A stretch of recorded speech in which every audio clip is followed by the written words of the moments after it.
You'll hear people talking about storing them over winter, so let's chat about that, because it can be quite specific to your garden. So how do you know when and if you need to store them over winter? How do you do the whole storing them over winter?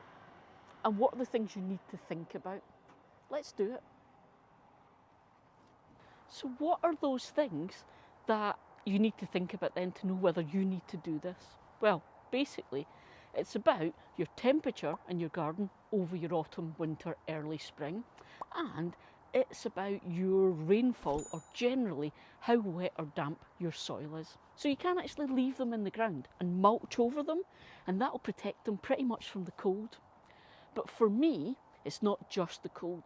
I lift them and store them away because we are so wet over the winter months, and there is the risk that these little guys could actually rot in the soil. And I don't want that. I'm not taking the risk because I love my dahlias. So I'm lifting them. And here's how I do it. Right, okay, the first thing then, you can see it here. It's looking like it's all burnt to a frazzle. And that's because the frosts have come. And this is a brilliant time to start thinking about lifting these and storing them, because this frost damage here is generally about the cold, and the cold is signalling this dahlia that it's time to go dormant. So it's a great time to think about putting them away for winter. First thing I'm going to do then is get it pruned right back to make it easier for me to work with and lift. So I'll do that now.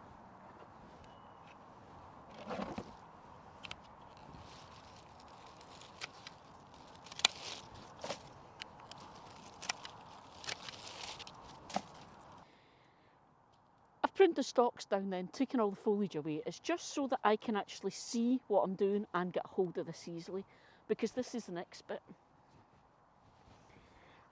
I'm going to lift this entire plant out of the ground. Now, whether you're doing this from a pot or it's in an actual bed like some of the ones we've got out back, the same principle applies. As I said, dahlia grow from tubers, okay? So I want to make sure when I dig this up, I'm not damaging those tubers. So I'm going to be careful. I'm going to give it enough space around it so that I can lift it without damaging those. So I'm not going to go right in close to the plant.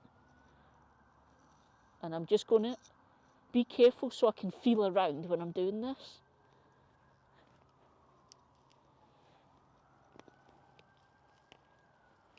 There we go. Now, this is the very first year for this plant. I grew this from seed this year.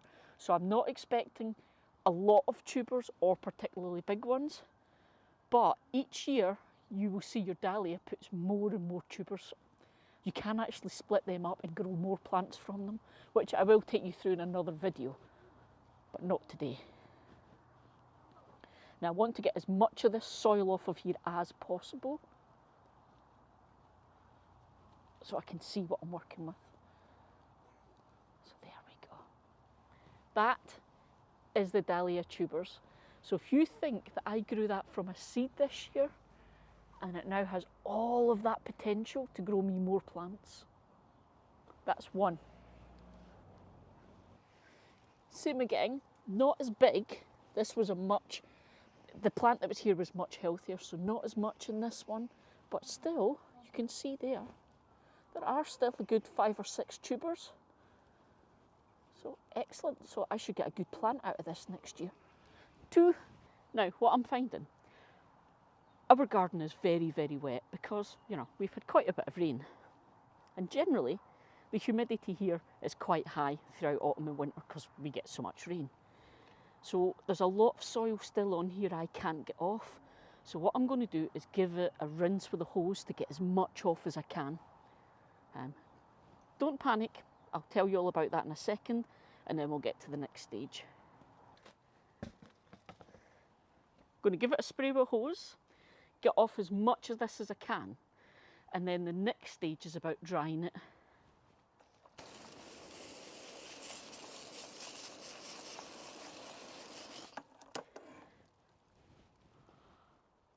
Freezing hose water in the garden at the end of November. It's not exactly joyful.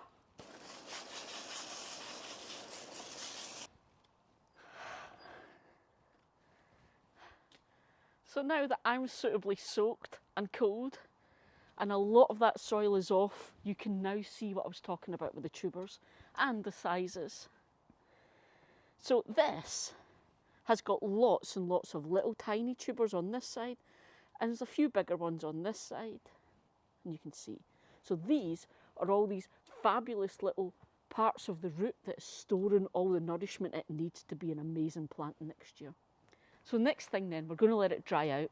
So you want to put it somewhere that is cool and dry, okay? So it can be in your greenhouse, your potting shed, anywhere like that. Don't put them indoors because it's warm and you don't want to trigger them back into growth mode again. You want them to be dormant.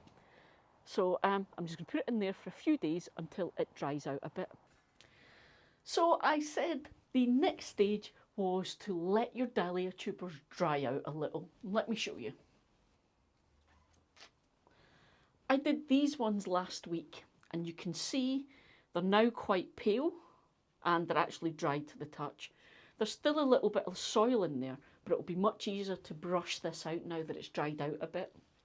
Now that the soil is dry, I can just, this is a really soft brush. I'll just get rid of, again, as much of it as I possibly can without causing any damage. So we have got some nice dry tubers. We've managed to get off as much of that dirt as possible. Now we can have a good look at them. And the reason we do this, I'm looking to check that nothing's damaged or there's no rot anywhere.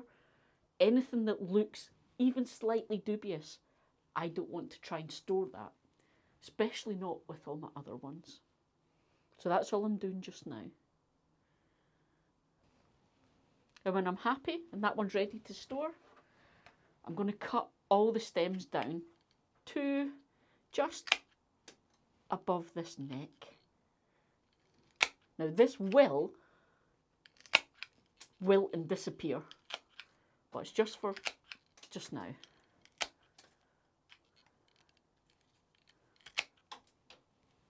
Okay, the other thing you can do, and again, you don't have to, a lot of people do for neatness, is all these fibrous roots here, you can actually trim them back, just for neatness, for storing. Because again, they're going to dry out and die back anyway over winter as you store them, and they'll regrow in the spring. Now this is a good thing to show you guys.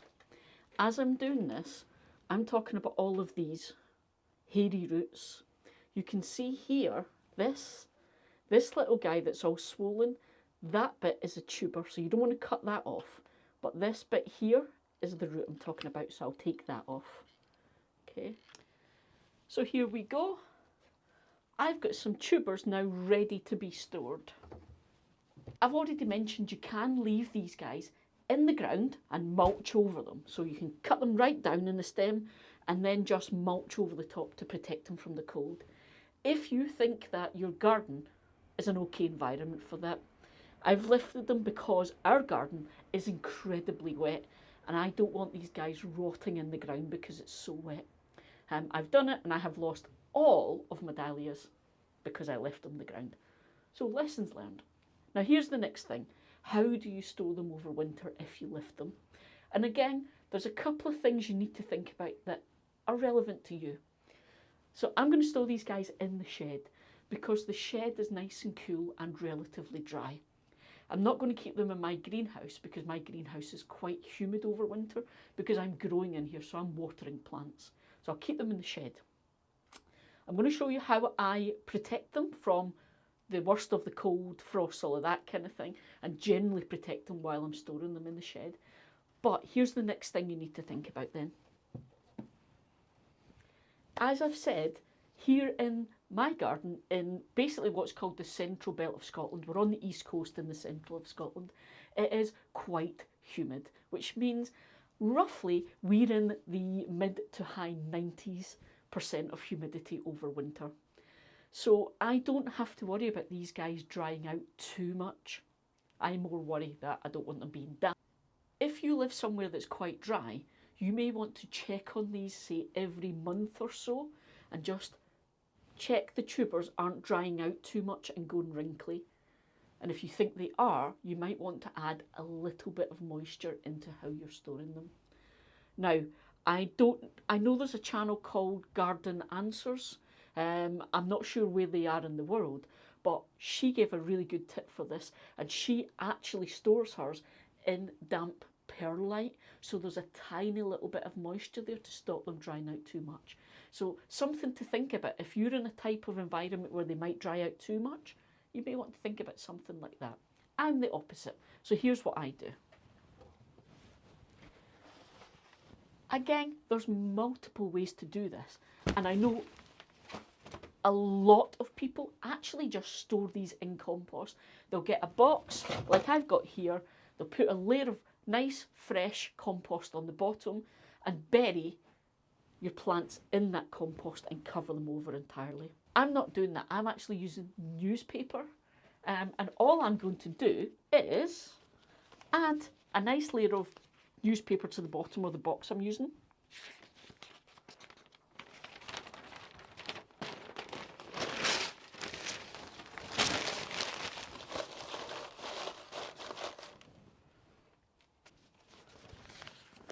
And then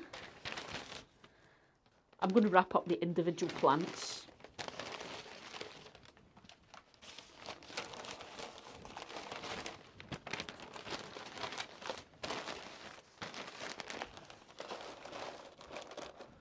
Now, the reason I do that is when I'm storing them, I don't want them to be touching each other. So that's why I wrap them up individually, so there's a layer between them.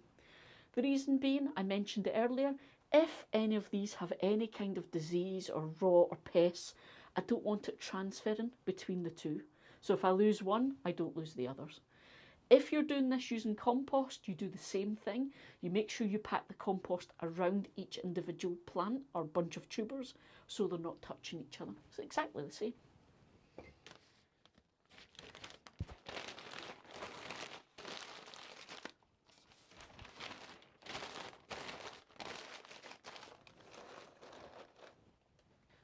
So there we go, we've gone from fresh, just dug up and cleaned, leaving them for a few days. For me, it was about 4 or 5 days. Once they're all dry, I've got them all individually taken care of, wrapped up in newspaper, stored in compost, but making sure they're not touching each other. And these are now just going to get stored away for winter.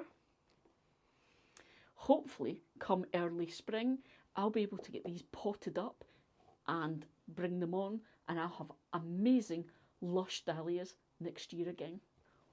Why you might want to think about storing your dahlias over winter and how you can do it. Who's growing dahlias then?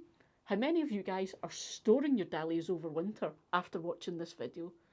How many of you guys think you'll be able to leave them in the ground?